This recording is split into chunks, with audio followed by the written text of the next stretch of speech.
Saudações, terráqueos e terráqueas!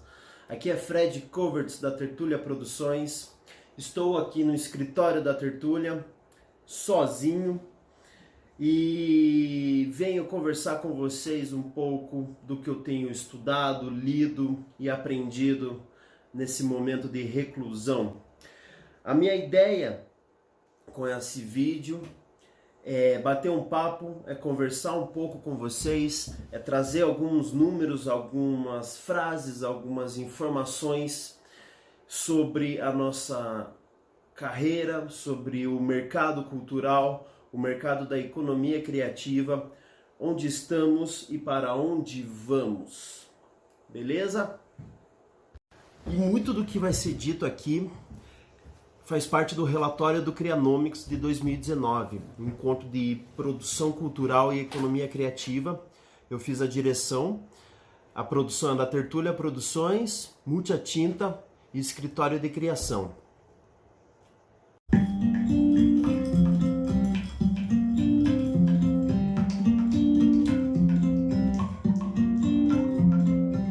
E a primeira parada que eu queria trazer para a gente começar a conversa é o seguinte.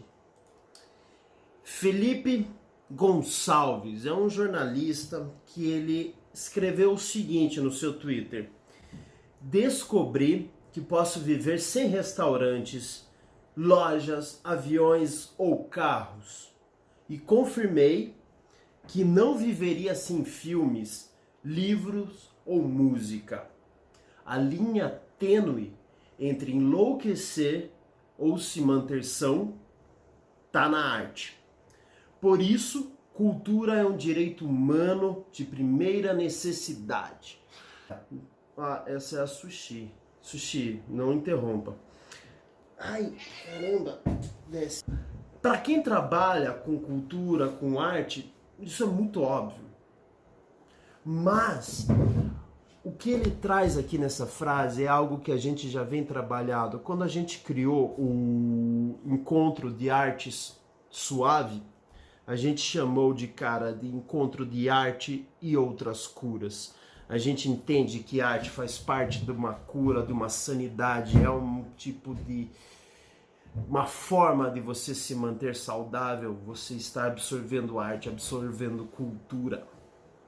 E quando o Felipe traz isso, nesse momento de pandemia, se torna um pouco evidente que não só a arte e a cultura e tudo que a gente absorve dessas criatividades humanas, dessas criações humanas, elas são essenciais para a nossa saúde, como ele contrapõe que lojas, aviões, carros e outras formas de se consumir podem não fazer falta. Essa é o que me chamou a atenção nessa frase, o que eu vi que vários produtores e artistas compartilharam. Eu acho que o grande ponto do que ele coloca é isso, não é colocar a cultura e a arte como algo realmente importante, de primeira necessidade, como ele coloca na frase, mas sim como outras coisas que a princípio parecem ser de primeira necessidade, talvez não sejam. E esse é o ponto. E é aí que a gente vai trabalhar com algo que para muitos produtores culturais, artistas, ainda não é relevante, não faz diferença. Muitos que eu conheço, que trabalham, não se importam, não deram bola, não entenderam o que isso quer dizer. Que é dar um clique para economia criativa. Poxa, Fred, mas o que tem a ver ficar falando de economia criativa? Todo mundo sabe que a arte e cultura é da economia criativa. Beleza? Saber é uma coisa. Agora, quero ver se você tem as manhas. Pega essa informação agora. Dá um clique. Pá!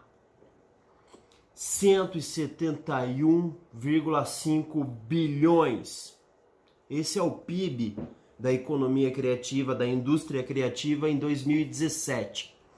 Esse relatório da Firjan, Firjan é tipo um Sesc lá do Rio de Janeiro. E se você é um produtor e um artista antenado, saber desses números para argumentar quando você simplesmente fala que a arte basta, porque às vezes as pessoas dizem, não, a arte não basta. Eu preciso saber o porquê que ela basta. Ter esses números, saber qual que é o relatório que a Firjan fez, por exemplo, é um bom caminho para você se armar e defender o seu mercado. Pega essa. E se desfez. Economia criativa. Deixa eu enquadrar aqui melhor.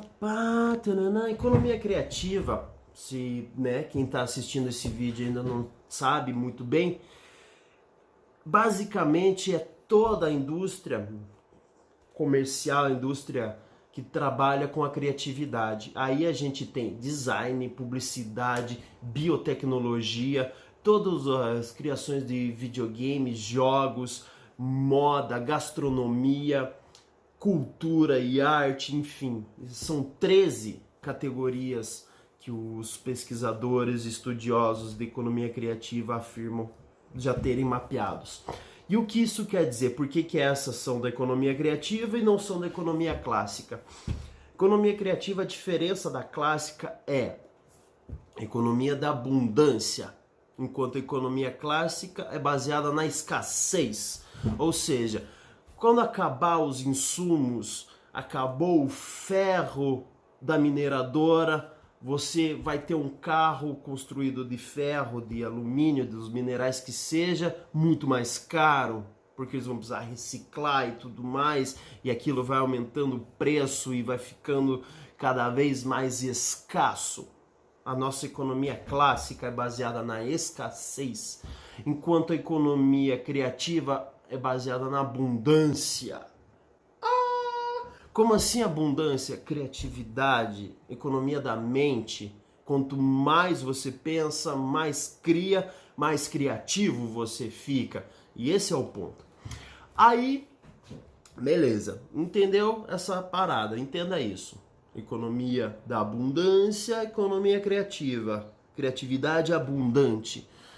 Economia clássica, escassez. Quanto menos tiver no mercado e eu deter esses insumos, mais caro eu posso vender, a competição é muito mais acirrada, o mercado se torna muito mais canibal.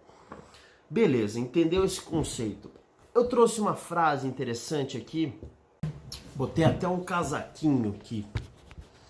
Então, essa frase é o seguinte, falando da economia criativa, que é uma cadeia produtiva baseada no conhecimento, né? Economia da mente, capaz de produzir riqueza, ou seja, criações humanas que saíram da mente brilhante de um ser humano, capaz de produzir riquezas, gerar empregos e distribuir renda.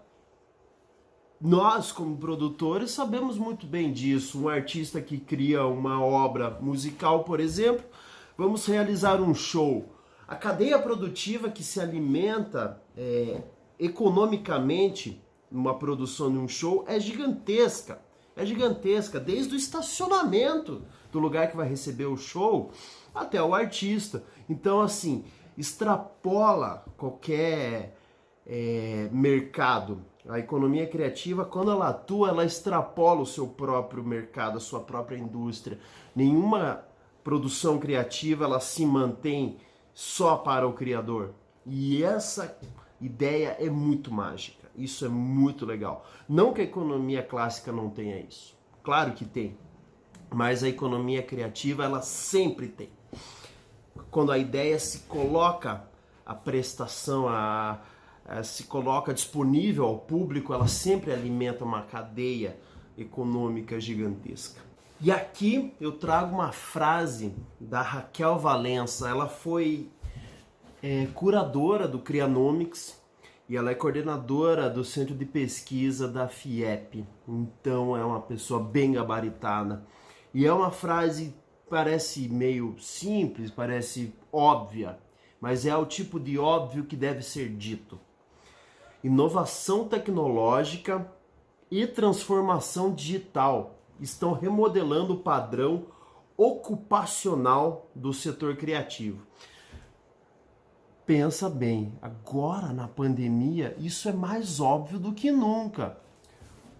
O que a Raquel quer dizer com padrão ocupacional? A forma com que você apresenta isso para o seu público se tornou estritamente diferente. E eu vou além ainda. Eu acho que as artes perderam as suas categorias, não 100%, mas é bem difícil ver uma obra de arte estritamente de uma única área. Claro, ainda existirão quadros, ainda existirão peças de teatro, o cinema continua sendo cinema, mas a forma que se apresenta ao público está sempre mudando. E a tecnologia e a transformação digital, elas têm um ponto-chave nisso tudo, tá? Então, criativos, você não precisa se preocupar em fazer uma obra muito louca, cheia de tecnologia, em formatos digitais. Não é isso. A sua obra pode continuar sendo a sua obra. Você é produtor, você continua produzindo da mesma forma, tá tudo bem. Agora, na hora que você for apresentar isso ao público, seja na parte da comunicação, da divulgação, ou realmente na hora de colocar o público em contato com a obra, ou com o momento, com o projeto cultural, você desconsiderar essa transformação digital, se desconsiderar esses novos meios, aí fica mais difícil, viu? E aí, falando um pouco sobre essa necessidade da adaptação, da transformação da nossa forma de apresentar os nossos trabalhos ao público, de estar em contato com o público, aí eu venho com uma ideia um pouco nova, que não é tão nova, mas o conceito ele é bastante novo. Essa ideia quem me trouxe foi Ramiro Pissetti, também curador do Crianomics, também pesquisador da FIEP, pesquisador de economia criativa. E aí o que ele apresenta é o seguinte, sobre disrupção. O que é a disrupção? O que é o disruptivo? Fred, eu não sei, palavra louca. Disrupção é o momento em que um serviço ele é transformado em outro e ele se torna algo completamente diferente. Muito difícil explicar, isso é muito louco, cara. Ele é transformado em outra forma de ser consumido, de ser utilizado, a ponto de ele tornar o antigo obsoleto. Pô, que complexo você falar isso, por que você não fala Uber, Airbnb, Facebook? São serviços que criaram uma disrupção no seu mercado. Eles transformaram o seu mercado a ponto de que o que era usual antigamente nem serve mais. E aí, o que o Ramiro trouxe pra gente no Crianomics em 2019? O processo disruptivo ocorre quando uma inovação tecnológica remodela a maneira como um produto ou serviço é oferecido. Que é o que eu expliquei para você, tá? Beleza, pega essa ideia da disrupção. Lembre-se dos seus projetos, lembre da sua área, lembre do que você faz como artista, como produtor, como um agente cultural. A gente está num momento de disrupção. Vamos para a próxima parte. Existe um cara muito bacana nessa cidade, chamada James Feller, da Jamute. James falou o seguinte no Crianomics ano passado: o streaming para o audiovisual é uma revolução, quase como a descoberta do fogo. Caramba, meu, que exagerado, velho. Imagina, o fogo mudou toda a humanidade. Então, quando o cara fala audiovisual, porque ele é do mercado audiovisual, ele é da área do audiovisual. A questão é, quem não é? Ah, mas eu não sou do audiovisual, cara, eu nem nada. Mas você tem um Instagram, você tem um Facebook, não, você não tem nada disso, mas você tem um WhatsApp, você faz videoconferência com a sua gata. Cara, todo mundo, onde é que é a câmera que tira? Todo mundo está no audiovisual até o talo. Não dá pra fugir, se você trabalha com arte, com cultura, cara, não dá pra fugir do audiovisual. Beleza, você não vai criar obras de audiovisual, você não vai fazer projetos de audiovisual, mas o audiovisual constantemente está na nossa vida. E agora, o vídeo, a imagem filmada, a imagem em movimento, ela se tornou o nosso principal meio de comunicação, de interação, de trocas. Essa revolução do streaming fez com que o audiovisual realmente se tornasse o nosso principal meio de comunicação, de interação, de absorção de conteúdo. Isso é disrupção além da disrupção. Isso é muito mais importante do que realmente qualquer coisa que esteja acontecendo na nossa área, no nosso mercado, no momento de pandemia. Beleza, cara. Vamos respirar um pouco. Vamos... absorve isso aí, cara, porque isso realmente é muito grande. E aí vem uma parte que eu acho muito legal, porque o que está super em alta agora, para que os artistas não fiquem parados, para que eles continuem aparecendo e criando e se apresentando, são as lives. Uau! E por que que as lives são tão interessantes? Primeiro, porque a gente está recluso, né? Porque a gente não tem mais possibilidade de ver um show, de se divertir. E aí vem algo muito interessante, olha, essa frase simples, singela, mas que traduz o porquê que isso está se tornando um fenômeno também.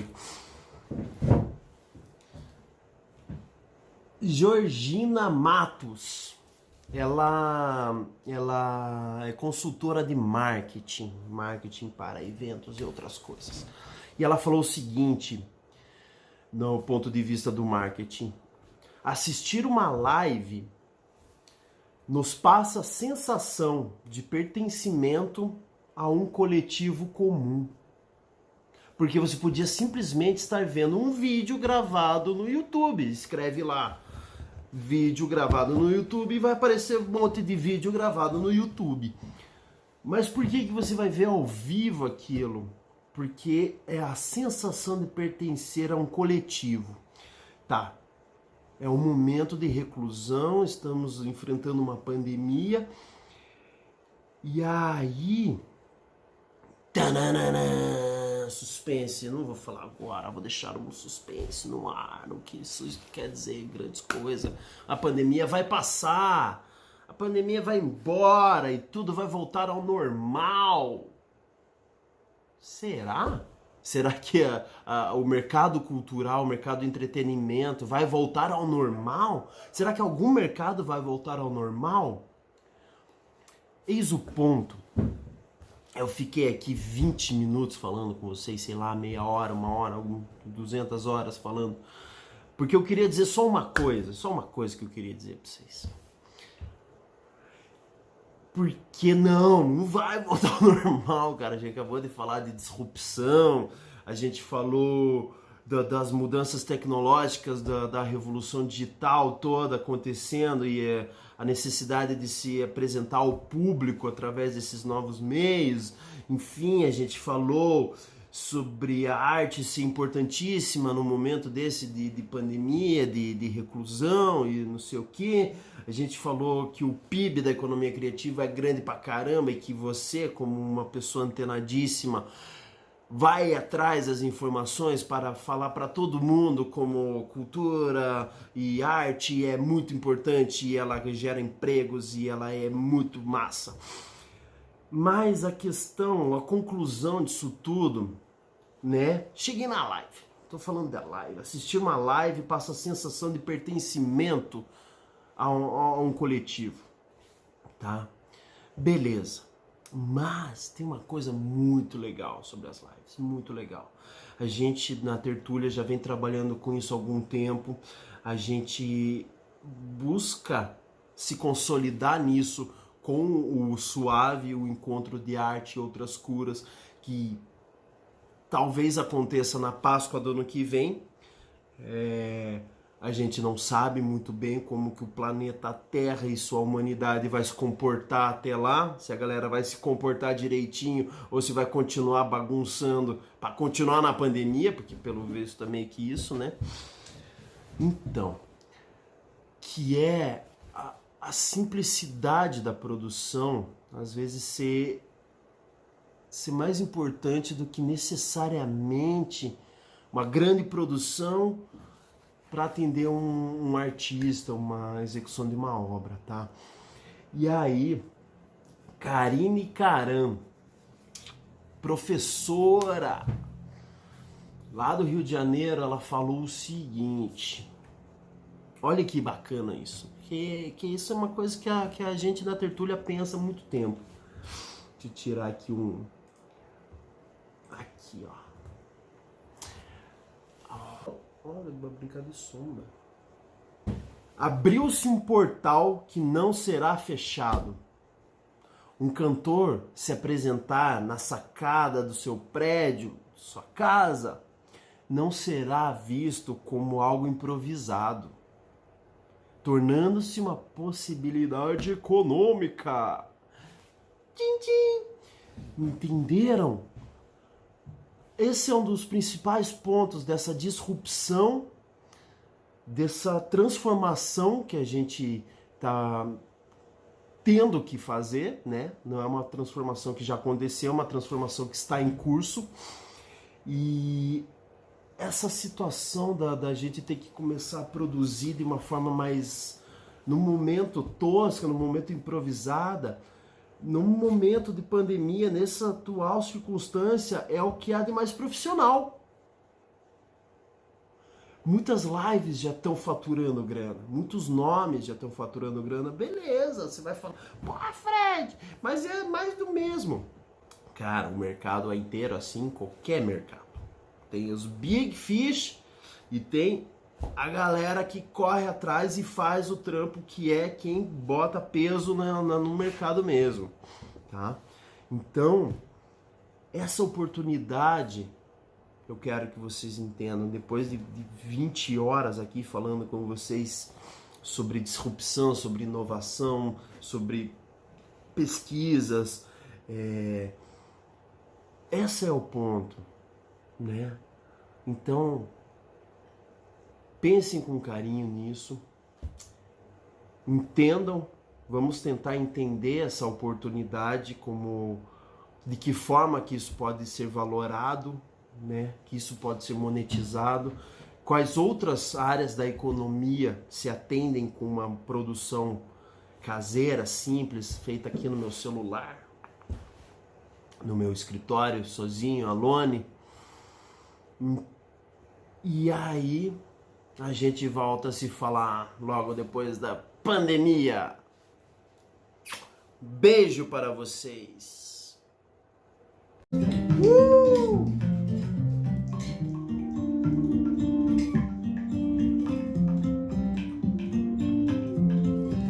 Acho que dá para começar assim com essa musiquinha, tá? Dar uma relaxada, vamos